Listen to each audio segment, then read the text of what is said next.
Many times we hear and we learn about the pharaohs in ancient Egypt, but there's a very awkward and bizarre period that we don't often speak about. That is the Amarna period. The Amarna period, around 1353 to 1336 BCE, stands out as one of the strangest chapters in Egyptian history. In barely 2 decades, the pharaoh known as the Akhenaten upended centuries of tradition. He abandoned Egypt's many gods in favor of a single deity, the sun disk, Aten.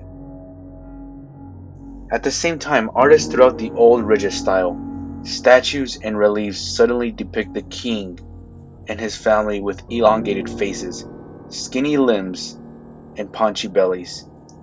A dramatic, weird departure from the familiar idealized pharaoh. The result is a spiritual upheaval. As one historian calls it, it's unlike anything seen before. But what's very weird about this is that immediately after his son, the Tutankhamen, took over, all of this was gone. At the heart of the Akhenaten's experiment was the Aten itself. Unlike all previous Egyptian gods, the Aten was not personified. It was simply the sun disk, radiating golden light. Art and text treat the Aten as the physical sun. Temple reliefs show the king and queen raising offerings to the glowing sun with rays ending in little hands, but no human or animal. What's very weird about this is that some conspiracies believe that this is the first revelation of the Christian Judaic God to present itself to the polytheistic heretical Egyptians. However, is this just theory or is this the reality? The truth is, we don't have enough archaeology and historical background and documents to actually make an assumption. But what we do know is the Akhenaten's temples were open to the sky, so Aten's sunlight literally bathed the altars. In these scenes, Aten does not accept and absorb other religions. It has no mouth of its own to speak, so inscriptions focus on Aten's name and on the royal family instead. Aten theology itself is very mystical. The longest surviving text from the Amarna, known as the Great Hymn to Aten, calls Aten the Lord of all, who created and sustains life. It praises Aten for making the dawn and sunset, creating the Nile and the crops, and for carrying all that he has made. The hymn implies that Aten is the sole source of life. When you have dawn, they live. When you set, they die. You yourself are life. Taken from the hymn of Aten. Yet notable is how the hymn always loops back to Akhenaten and Nefertiti. They alone know Aten's ways. The king is repeatedly called Aten's son, and only one who knows, the god. In other words, Atenism implied a direct, unmediated relationship. Common people had no priestly intercessors and no secret scripture. Only Akhenaten taught the people of Aten. But I think what makes Aten itself something of a mystery, it was not just the deity with myths or personality, but the energy of the sun. I'm seeking, if you look back and you see these other Egyptian gods like Ra, or, I don't know, the owl motherfucker, you see that there is faces, but this is simply just a ray of sun. The Aten is glorified for lighting crops and peoples far and wide, but the ultimate purpose of creation seems directed towards the king himself. After Akhenaten died, Atenism vanishes. No temples to Aten stand today, and archaeological evidence suggests no popular worship ever took root after this. Tutankhamen, the son of the Akhenaten, was ultimately the next pharaoh, and he destroyed everything. And they ultimately returned back to polytheism, which is very strange. Which is why many people think, was this God himself revealing? We don't know. But there's one very, very interesting and bizarre thing that supports this argument. One of the most intriguing Amarna artifacts is the Great Hymn to Aten, which was found in the tomb of the pharaoh. This lengthy poem praises Aten as the sole creator and giver of life, as we just said. In fact, many scholars have remarked it on its resemblance to the biblical Psalm 104. Early 20th century Egyptologists like James Henry Breasted and Arthur Weigel noted that the lines of the Aten hymn and Psalms 104 are extremely similar in theme and wording.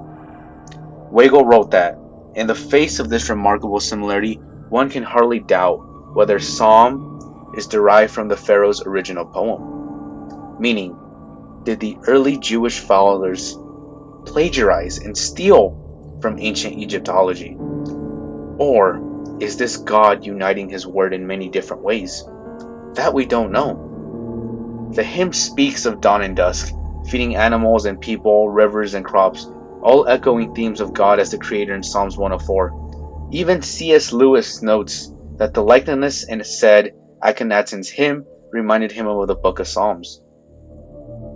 However, modern scholars caution that resemblance does not prove a direct link.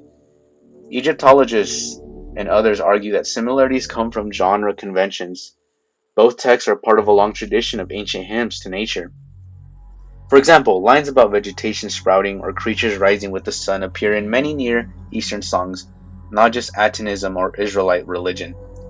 Today, many Egyptologists believe the Aten hymn in Psalm 104 arose independently.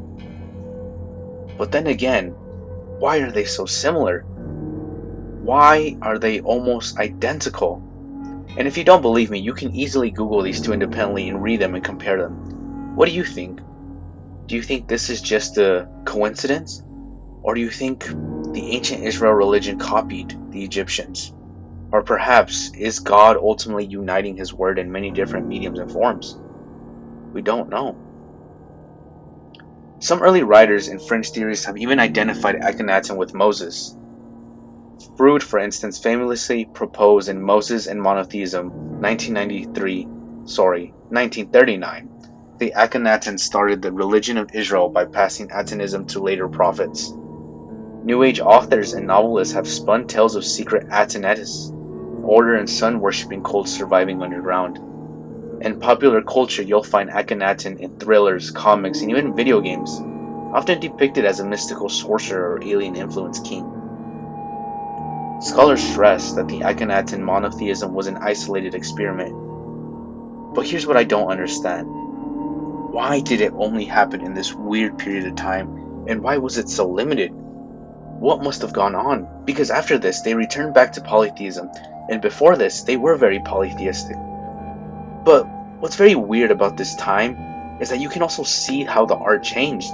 I mean, one cannot discuss the Akhenaten without describing the shockingly different art style.